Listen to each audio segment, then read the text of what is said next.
Hi, I'm Scott Beuerlein from the Cincinnati Zoo and Botanical Garden. In this video, we'll show you how to prepare a bed and plant your plants. First thing you'll want to do, especially if you're starting a new garden, is to till and till really well. Now this is a machine that is good for fairly light work. This is available to buy, rent, borrow. You can also buy bigger tillers if you're starting with a bigger project or if the soil is really hard and compacted when you're beginning. But you want to get a good tilling to get the soil nice and loose and open for water and air. Once you're done, you want to rake it out, make it nice and smooth. And then you're ready to plant. Now hopefully your soil is great and it didn't need any additional organic material added. That is unlikely.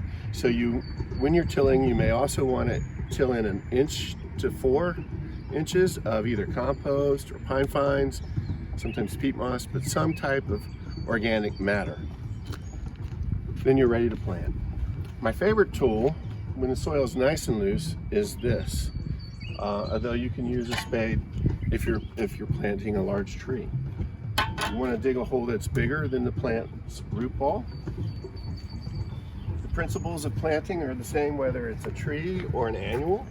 You basically just want to dig a nice hole, and you can see that the soil is nice and loose, and because it's dark, that it has had years of organic matter added to it. You have a nice heuchera here. You simply want to take it out of the pot, and in this case we're not root bound at all. So we just loosen the roots up a little bit, and it goes in the hole to the depth that it was in the pot, and you backfill. Now sometimes you're going to get a plant that has more roots on it. We call this root bound. Sometimes they can be girdling. This isn't too bad, but in this case you want to work a little harder.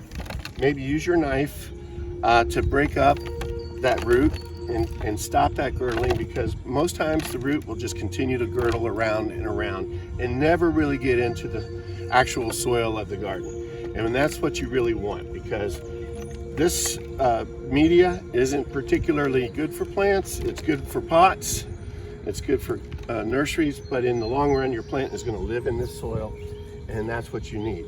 So just backfill. Firm it down, but not too hard. Try to stay off your soil as much as you can once you've tilled it, so it doesn't get compacted again. And before long, your plants will show great growth and look beautiful. I'm Scott Beuerlein from the Cincinnati Zoo and Botanical Garden.